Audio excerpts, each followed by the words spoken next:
Saya ingin mengatakan yang kurang dibahas ya. Mengendalikan keinginan-keinginan.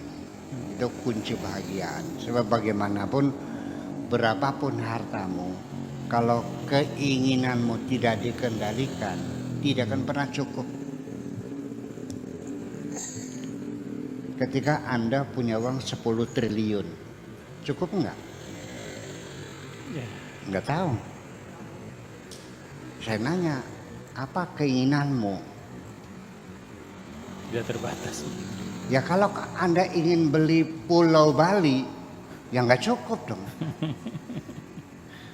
Atau Anda ingin punya istri 4, yang satu istri diberikan istana, ya kan, bikin pabrik semuanya, ya nggak cukup juga. Nah, sejak kapan keinginan itu muncul? Waktu kita lahir, ini psikologi anak-anak, kan belum punya keinginan. Rasa takut saja kan baru muncul tahapan awal kan dengar suara yang keras, melihat wajah yang asing, itu aja kan baru aja. Ya, cenderung pada jenis lain kan di belakangan kalau sudah masa puber kan. Ya. Nah, keinginan ini sendiri sesungguhnya tidak semulus itu. Kita ingin mengontrol, ya, mengendalikan keinginan, tapi seringkali keinginan itu muncul dipaksa. Siapa yang memaksa? Itulah orang-orang yang tidak bermoral menawarkan komoditas-komoditas produksi pabriknya melalui iklan-iklan di tengah jalan yang sebesar-besar gajah melintang di tengah jalan dengan videotron dengan yang sebesar gajah, dipasang spotlight, ditambah dengan gambar wanita yang cantik-cantik yang buah dadanya kelihatan. Kita dipaksa untuk melihat.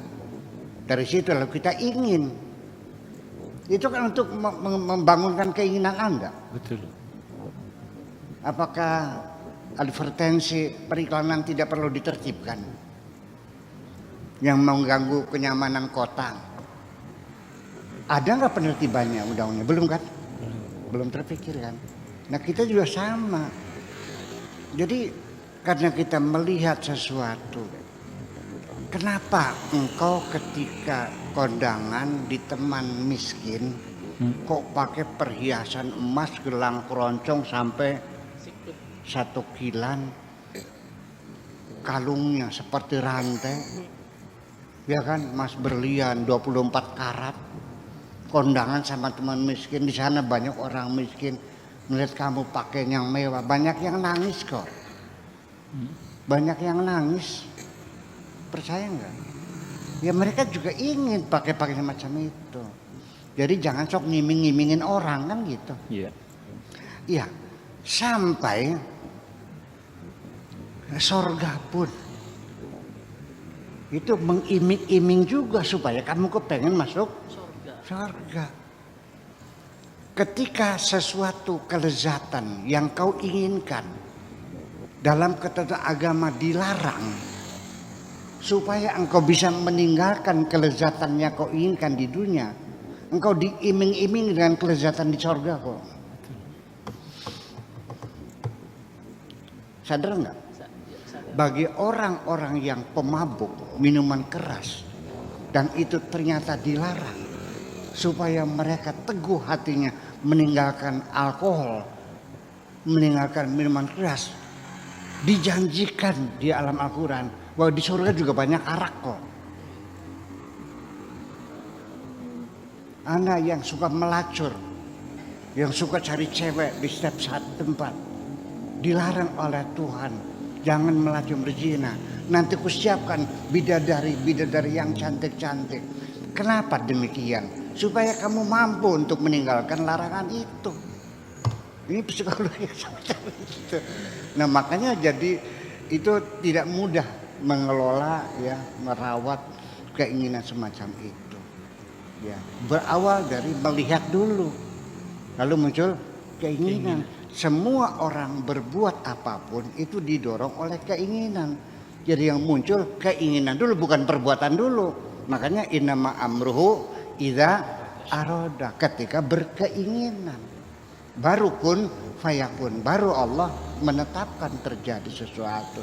Jadi yang pertama adalah keinginan tuh sejak awal mesti dikontrol. Satu, supaya hidup kita ini murah meriah, nyaman dan enak dijalani, cobalah keinginan itu satu, ya, dibatasi. Dua, berdasarkan skala prioritas dan standar yang paling minim supaya nyaman. Standar paling rendah.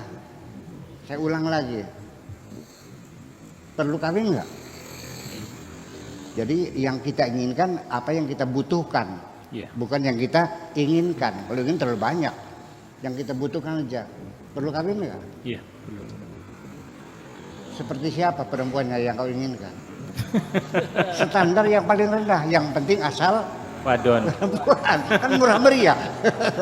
Rumah perlu nggak? Perlu. Yang penting nggak bocor, murah nggak? Murah. Iya.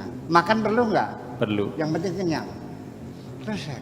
Sesungguhnya yang membuat kita jadi mahal itu adalah keinginan kita, bukan keingin kenyang, tapi ingin penghargaan. Ini yang terselip di dalam keinginan kita. Ingin dibilang hebat, ingin dibilang kaya, ingin dibilang dermawan dan sebagainya. Anda lapar, ya kan? Iya. Berapa kau habiskan? Ternyata 1,5 juta. Gimana kau makan? Di hotel Mandarin yang taplaknya pakai taplak putih. Setiap mangkok ada lilin yang menyala, selalu hangat. Ruangannya remang-remang dengan lagu-lagu yang slow.